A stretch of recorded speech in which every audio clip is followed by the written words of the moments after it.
Terima kasih Anda masih bersama kami. Bagi Anda baru saja bergabung, kami hadirkan kembali 3 berita utama hari ini. Seorang anggota Pramuka meninggal dunia akibat tertimpa pohon di lokasi perkemahan Pramuka di Kabupaten Labuhan Batu. Kapal yang ditumpangi 14 nelayan karam dihantam gelombang tinggi di perairan tengah Tanjung Siapi-Api, Labuhan Batu. 2 orang meninggal dunia. Sempat terhenti 4 tahun akibat pandemi COVID-19. Maskapai penerbangan Jetstar Asia kembali melayani penerbangan langsung dari Singapura menuju Medan.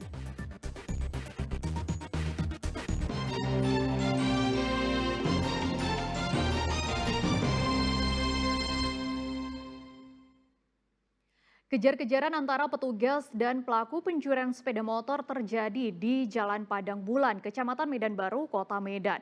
Motor curian yang dikendarai pelaku terjatuh sehingga kedua pelaku ditangkap.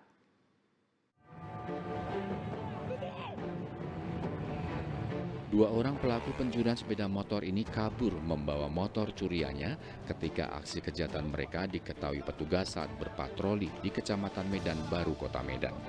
Kejar-kejaran pun tak terhindarkan, hingga salah satu di antara keduanya terjatuh sehingga ditangkap petugas di Jalan Padang Bulan, Kecamatan Medan Baru. Petugas sempat kesulitan mencari seorang pelaku lainnya. Berkat bantuan warga, akhirnya ia ketahuan sedang bersembunyi di dalam parit. Akhirnya pelaku berinisial YS alias Yosafat tersebut keluar dari parit tempat persembunyiannya dan menyerahkan diri. Kapolrestabes Medan menyatakan selain narkoba, pelaku pencurian dengan kekerasan atau curas dan pencurian dengan pemberatan atau curat menjadi fokus polisi. Ini langsung ada motornya diparkir, dipatahkan setirnya, stangnya ya. Kemudian yang di dalam rumah ada yang menggunakan linggis tadi, sudah dipegang oleh tersangka untuk linggisnya, alat buktinya. Ya. Masih ada pelaku-pelaku lain yang kita kejar? Pasti masih pengembangan kita. Terus yang agak heroik adalah yang sampai masuk ke got. Ya, masuk ke got. Tapi berhasil kita lakukan penangkapan terhadap tersangka ya. Kedua pelaku menjalani proses pemeriksaan di Mapolrestabes Medan untuk mengetahui ada atau tidaknya pelaku lainnya. Muhammad Hamdani melaporkan dari Medan.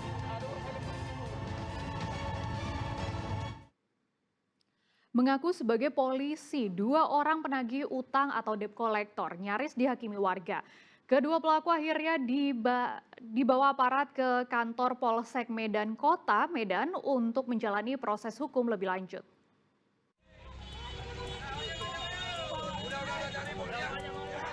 Seorang pengemudi mobil berwarna putih ini terlibat keributan dengan 2 orang pria penagih utang atau debt collector yang mengaku sebagai polisi di Jalan Brigjen Katamso, Kota Medan. Saat kejadian, pengemudi yang membawa mobil orang tuanya tersebut baru keluar dari minimarket. Tiba-tiba ia diikuti oleh mobil di belakangnya dan langsung dicegat di simpang Jalan Pemuda. Keributan semakin memanas setelah kedua debt collector tersebut menarik kunci mobil. Aksi tarik-menarik pun tak terhindarkan. Kedua debt collector tersebut nyaris diamuk massa.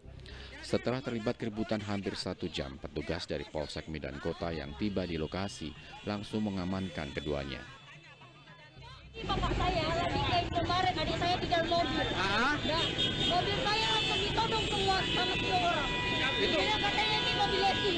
Terus? Mau dibawa kami ke kantor. Mau dibawa ke kantor ya. Kami bilang, ini mobil orang tua. Saya bilang, sama orang tua aja berurusan. Saya nggak tahu apa-apa. Nggak tahu katanya. Polisi kemudian membawa kedua debt collector, korban beserta mobilnya ke Polsek Medan Kota untuk diproses lebih lanjut. Muhammad Hamdani melaporkan dari Medan.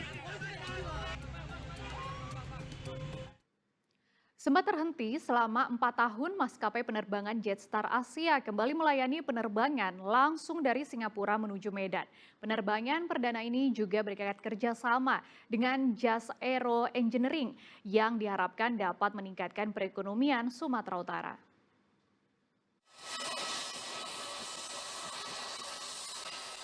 Maskapai penerbangan Jetstar Asia kembali membuka penerbangan langsung dari Singapura menuju Medan setelah pandemi COVID-19 yang telah berlalu.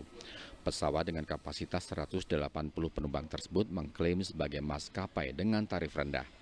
Pembukaan kembali layanan penerbangan ini diharapkan bisa membantu pertumbuhan positif pada sektor penerbangan. Kita melakukan water solute, yang artinya kita sangat mengharapkan kerjasama yang lebih baik lagi. Dan untuk rute sendiri gimana, Pak? Oke, rutenya itu dari Singapura, Kuala Namu, dan balik ke Singapura. Dengan frekuensi 1 kali 1 hari dan mungkin 7 kali dalam 1 minggu. Selain itu, pertumbuhan ekonomi juga diharapkan bisa terus membaik karena bakal menambah daya tarik wisatawan asing datang ke Medan yang selama ini dikenal dengan wisata kuliner dan keragaman suku serta budayanya. Muhammad Hamdani melaporkan dari Deli Serdang. Kami sampaikan kembali berita utama hari ini. Hujan deras disertai angin kencang mengakibatkan tumbangnya pohon di lokasi perkemahan Pramuka Kompas di Desa Aek Nabara, Kecamatan Bilahulu, Kabupaten Labuhan Batu.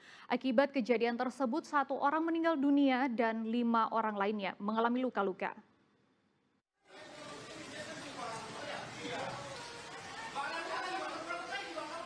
Seorang korban akibat tertimpa pohon ketika melaksanakan perkemahan di Desa Aek Nabara, Kecamatan Bilahulu, Kabupaten Labuhan Batu dibawa ke rumah sakit. Peristiwa itu berawal ketika seluruh peserta kegiatan pramuka sedang beristirahat di tenda mereka masing-masing. Turunnya hujan deras disertai angin kencang sontak membuat seluruh peserta yang ada di dalam tenda panik dan berhamburan keluar. Naas pada saat yang bersamaan, sebuah pohon yang berada di samping tenda korban tiba-tiba tumbang menimpa tenda mereka. Akibatnya dari 6 korban, 1 diantaranya atas nama Baby Aprilian Simatupang berusia 11 tahun meninggal dunia, sementara 5 korban lainnya mengalami luka-luka.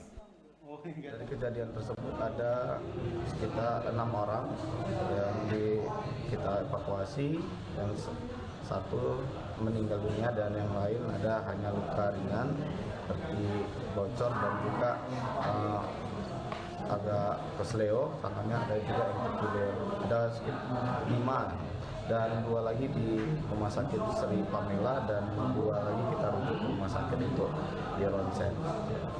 Korban ini rata-rata 1 camp atau memang? Ini yang korban ini adalah 1 camp. Kebetulan pohon jatinya itu di atas camp mereka. Korban meninggal dunia kemudian diserahkan kepada pihak keluarga, sementara ke-5 korban luka menjalani perawatan di sebuah rumah sakit di Labuhan Batu. Muhammad Hamdani melaporkan dari Labuhan Batu.